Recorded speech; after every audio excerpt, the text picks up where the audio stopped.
ناظرین گرامی السلام علیکم ورحمۃ اللہ وبرکاتہ۔ سیدھی بات کے تازہ ترین پرائم ٹائم میں آپ لوگوں کا استقبال ہے۔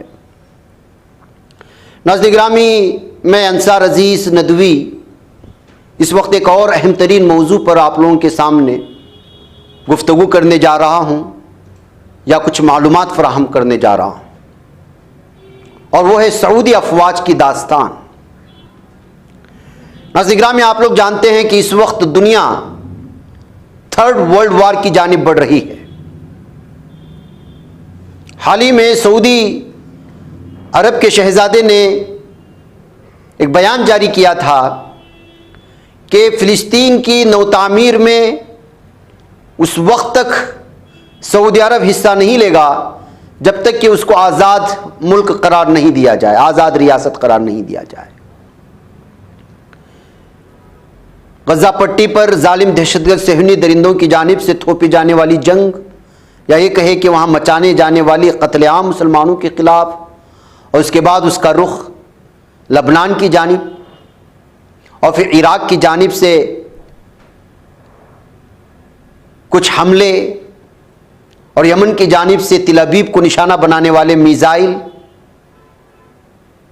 اس درمیان میں یہ بحث چھڑ پڑی کہ کیا سعودی کے پاس مضبوط افواج نہیں ہے؟ کیا وہ اپنے اتنا طاقتور ملک اور اتنا امیر ترین ملک عرب ممالک میں وہ اپنی دفاعی سسٹم میں کیا اماؤنٹ یا بجٹ نہیں لگاتا؟ ایسے میں انڈیپینڈنٹ نے اس حوالے سے ایک لمبی اس کی داستان بیان کرنے کی کوشش کی ہے، تو سوچا کہ کیوں نہ وہ تفصیلات آپ لوگوں کے سامنے رکھوں۔ انڈیپینڈنٹ کے شکریہ کے ساتھ میں آگے بڑھوں گا، اس سے پہلے آپ لوگوں سے جو درخواست ہوتی ہے اس پر توجہ کرنے کی ضرور اپیل کروں گا۔ ناظرین گرامی، لکھا گیا ہے کہ سعودی عرب کی مسلح افواج کی تاریخ شاہ عبدالعزیز کی قیادت میں مملکت کی بنیاد سے جڑی ہوئی ہے۔ یہ بے پناہ چیلنجز اور مشکلات کا وقت تھا جب، لیکن فوج کی غیر متزلزل وفاداری اور ہمت نے ایک محفوظ اور متحد قوم کے قیام میں اہم کردار ادا کیا۔ یہ سفر گھوڑوں، اونٹوں پر سوار تلواروں اور نیزوں سے لیس وفادار سپاہیوں کے ایک چھوٹے سے گروہ پر مشتمل تھا، جن کا مشن خوف کو مٹانا اور جزیرہ نما عرب کو متحد کرنا تھا۔ شاہ عبدالعزیز کی قیادت میں ان سپاہیوں نے کئی پہاڑوں، میدانوں اور وادیوں سے گزر کر مملکت کے متنوع علاقوں کو متحد کیا۔ سعودی عرب کی فوج کی تشکیل کا ابتدائی مرحلہ اس کی تنظیم سازی اور معیار پر مرکوز تھا۔ فوج میں شہری اور صحرائی دونوں آبادیوں سے سپاہی بھرتی کیے گئے، جنہوں نے ایک متحد فوجی قوت کی بنیاد رکھی۔ جدہ گیرجن کی طرح فوجی چھاؤنیوں کا قیام اس عمل میں اہم سنگ میل ثابت ہوا۔ شاہ عبدالعزیز کی دوراندیش قیادت میں سعودی عرب کی فوج نے تیزی سے ترقی کی۔ فوج کے باقاعدہ یونٹوں کی تشکیل میں پیادہ، توپ خانے اور مشین گن ریجمنٹ شامل تھی، جو اہم پیش رفت کی عکاس تھی۔ ملٹری افیئر ڈائریکٹوریٹ کے قیام نے سعودی عرب کے ڈھانچے اور انتظامیہ کو مزید مستحکم کیا۔ جو سعودی عرب کی فوج میں اضافہ ہوتا گیا، ایک زیادہ جامع دفاعی نظام کی ضرورت واضح ہوتی گئی۔ دفاعی ادارے کی تشکیل، فوجی یونٹوں کی تنظیم نو اور ملٹری اسکول کا قیام اس سمت میں اہم اقدامات تھے۔ جدید ہتھیاروں، نقل و حمل اور مواصلاتی ٹیکنالوجی کے متعارف ہونے سے فوج کی صلاحیتوں میں مزید اضافہ ہوا۔ دفاع کی بڑھتی ہوئی پیچیدگی نے ایک الگ وزارت کے قیام کی ضرورت اجاگر کی۔ نومبر 1943 میں وزارت دفاع کا قیام عمل میں آیا، جو سعودی عرب کی مسلح افواج کی ترقی میں ایک اہم سنگ میل ہے۔ ایک کے بعد دیگر سعودی قیادت نے مسلح افواج کی ترقی میں سرمایہ کاری جاری رکھی۔ خصوصی افواج کے قیام، جدید ہتھیاروں کے حصول اور فوجیوں کی تربیت نے اس بات کو یقینی بنایا ہے کہ سعودی عرب کی مسلح افواج ایک مضبوط قوت بن کر ابھری۔ شاہ عبدالعزیز بن عبد الرحمن کی وفات کے بعد ان کے صاحبزادوں اور ان کے بعد کی قیادت نے سعودی فوج کی حمایت اور ترقی جاری رکھی اور مملکت کی حفاظت کے لیے خصوصی دستے بنائے اور انہیں جدید ترین ہتھیاروں اور بہترین تربیت یافتہ فوجیوں سے لیس کیا۔ 1962 اکتوبر میں سعودی فوج کے جدید دور کا آغاز ہوا۔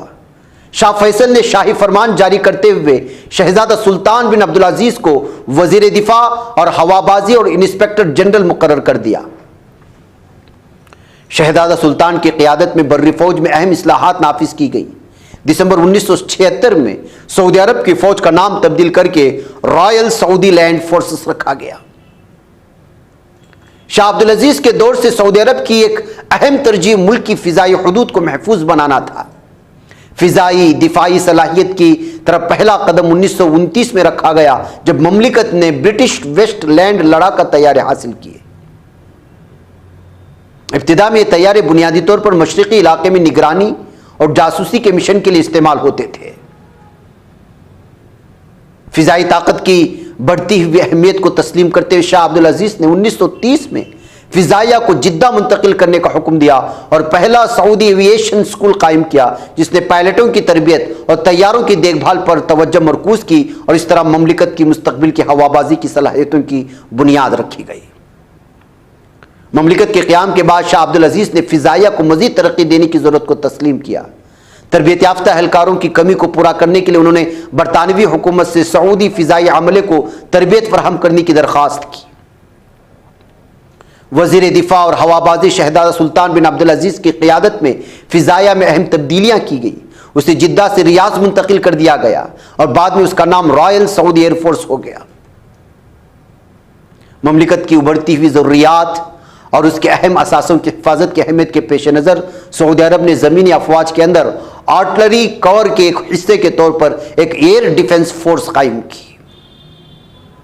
ایئر ڈیفنس کے بڑھتے ہوئے کردار کو تسلیم کرتے ہوئے 1984 میں ایک شاہی فرمان جاری کیا گیا جس میں فضائی دفاع کو ایک خصوصی اور آزاد فورس کے طور پر نامزد کیا گیا، جسے سرکاری طور پر رائل سعودی ایئر ڈیفنس فورسز کا نام دیا گیا۔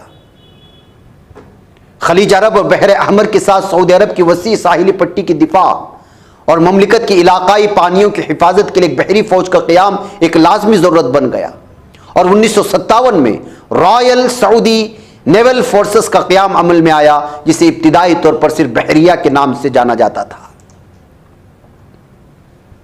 آج وزارت دفاع کو اپنی مختلف افواج اور شاخوں کے ساتھ خادم حرمین شریفین شاہ سلمان بن عبدالعزیز آل سعود اور ولی عہد شہزادہ محمد بن سلمان بن عبدالعزیز آل سعود کی غیر متزلزل حمایت حاصل ہے۔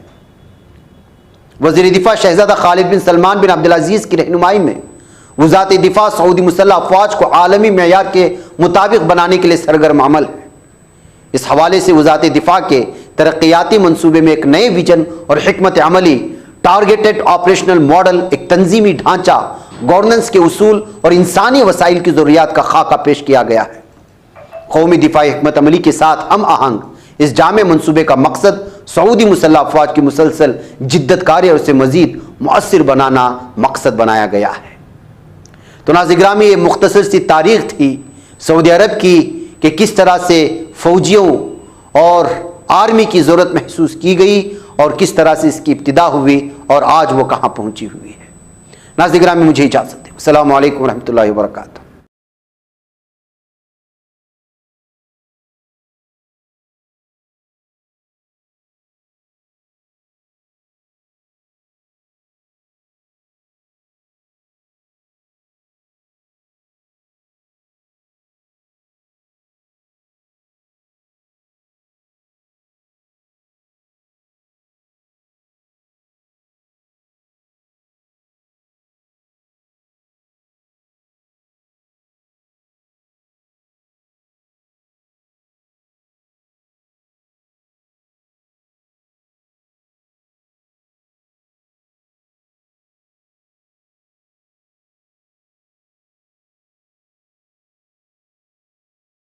بچ پاتا ہے کوئی صحافی کی نگاہوں سے، ملاتا ہے یہ لوگوں کو محبت کی پناہوں سے، کرم اور درد مندی کا ہے ایک سنسار سیدھی بات، عزیمت جرأت و ہمت کا ہے اظہار سیدھی بات، عزیمت جرأت و ہمت کا ہے اظہار سیدھی بات۔ یہ چینل حق نگر بن کر کچل دیتا ہے فتنوں کو،